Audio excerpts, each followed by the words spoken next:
and makes that move to make this fast.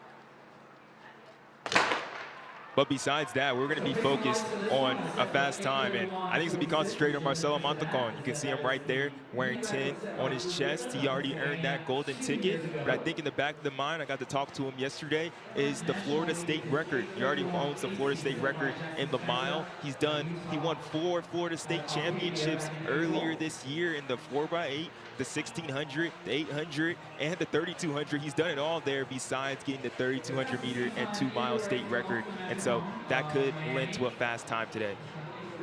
Caden Leonard out in front right now, leading the pack. Senior from South Lake Carroll High School in Texas.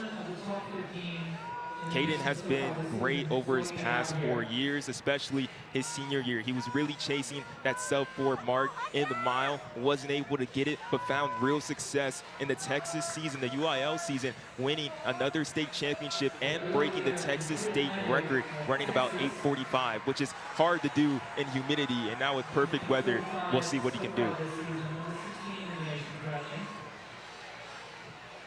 So Leonard, followed by Mantecon, and then you have Johannes van Meerten in third right now, ranks number 11 in the U.S. in the 3200 meter at a Flagstaff High School in Arizona. Van Meerten was really talented this past cross-country season. He finished fourth at the Brooks Cross Country Championships after finishing second at NXN. But on the track, hasn't performed to as nearly as the level I think he's capable of. And with him being in position right now, with a good kick, he could get a national championship here at Brooks PR. Yeah, what maybe different strategies could we see here in the boys 2-mile as compared to what we saw with the girls a few moments ago? It may come more down to a kicker's race, especially with the boys. More guys should be in the running when that move does happen. A lot of these guys are in similar fitnesses and raced each other just a couple of days ago. So when that move does happen, I do expect more to really be in that mix in that last 800 meters. Still got Leonard, Mantecon, Van Meerten with 6 laps to go. Van Meerten officially there in second, with Mantecon in third. Cohen Butler fourth. Brooks Barbie in fifth. Oliver Horton in sixth currently. But again, it's such a tight pack that at any moment you could see someone break away as we're in the midst of the third lap of the boys 2-mile. A pretty pedestrian pace for a lot of these guys. Now being sub 9 minutes isn't pedestrian by any stretch of the imagination. Certainly for average, not for me. Yeah, for average high schooler or just the average person. But these guys are capable of running 8:40 here today. And so a big negative split, I think, is on its way for the next mile. So I would get your stopwatches ready. Okay. And looking at this event here, there are 3 athletes that can punch their golden ticket. Oliver Horton, Brooks Barbie, and Johannes van Meerten are in the running here for that. And Rule Newberry. Marcelo Mantecon Jr. already has his trip. He was the runner-up at the 2025 Brooks XC Championships. And right there in the front, Cohen Butler, he's representing for the home state of Washington at the moment. Last week won his Washington state title in the 3200 meter, dominated doing that. So against top competition here, he's running with absolute confidence. Yeah, Butler ran his PR in that event, 8:43.77. It's going to be a Washington Husky, so he's not going to be too far down the road from here for school. A dog. He's a dog. So Husky, hey, that literally, yeah. Yeah, so he's going to go for this. Following him is Caden Leonard, Van Meerten and Mantecon. Almost through 1 mile. The boys 2-mile. Here at the Brooks PR Invitational. On a nice, cool Sunday afternoon, just outside of Seattle, mid-60s. Sun is poking in and out of the clouds, but again, down there on the track, it's got to be pretty nice conditions to go out for a run. As we hit the midway point of the boys 2-mile, with Cohen Butler out in front at 4:31.56. Leonard and Mantecon trailing him. So we're right above 9 minutes right now on the pace. So this is going to drop. This is going to drop a lot, Scott. We'll just see when who's going to make that first move, who wants to really put themselves out there. Cohen seems to really be pushing it a little bit right now, but who's going to be that guy? I may be going to put you on the spot here, but maybe if you had to pick someone, who do you think might make a move?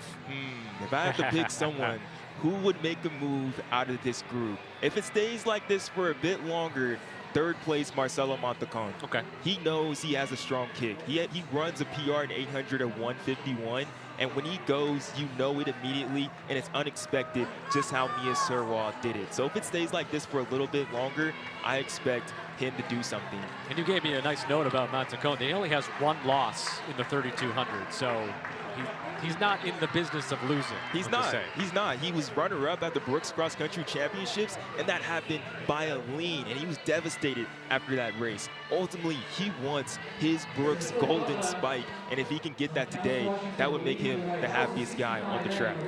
Through 5 laps, Butler 5:37.40, Leonard 37.59, Van Meerten 37.75. So Mantecon 37.79. So I mean, actually the top 5 all at 5:37, all tightly packed through 5 laps.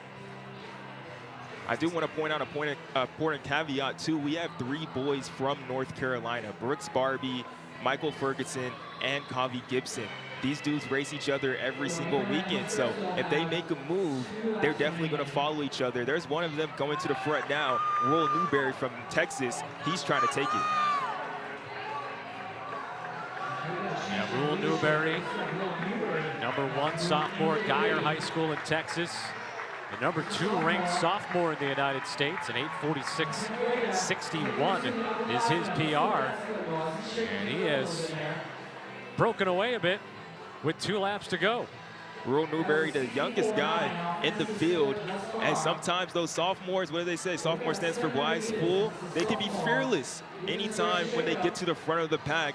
And Royal said, I've experienced this pace before. If I can take the sprint out of some of these elite seniors that are going to be in the NCAA next year, I can definitely shine right now.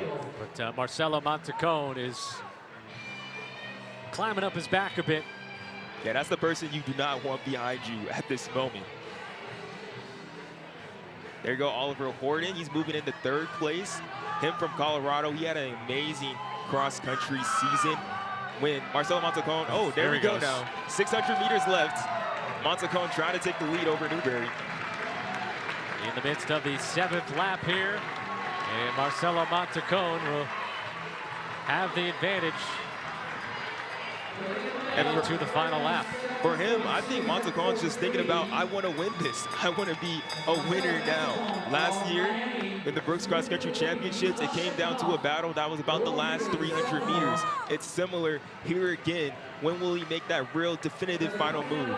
Well, Newberry is also in a good spot here, because even in 2nd place, he would get his golden ticket, because Mantecon has already qualified for the Brooks XC Championships. The question is, can Newberry hang on with Kavi Gibson working hard, trying to move up? And there at Brooks XC, Kavi Gibson, he had a bad race. I think it was some sickness or whatnot. He's trying to get some redemption, but it's all Mantecon the last 100 meters. Mantecon and Newberry. We've got Kavi Gibson makes the move around Newberry. Kavi Gibson trying to track down Mantecon. And Mantecon slows up a little there at the end, and it ends up being a little bit closer there with Kavi Gibson. But Mantecon, 8:44.88, will take 1st place. Kavi Gibson, 8:45.04. Royal Newberry, though, will still get that golden ticket, finishing in 3rd, 8:46.69, just 0.08 off of his PR.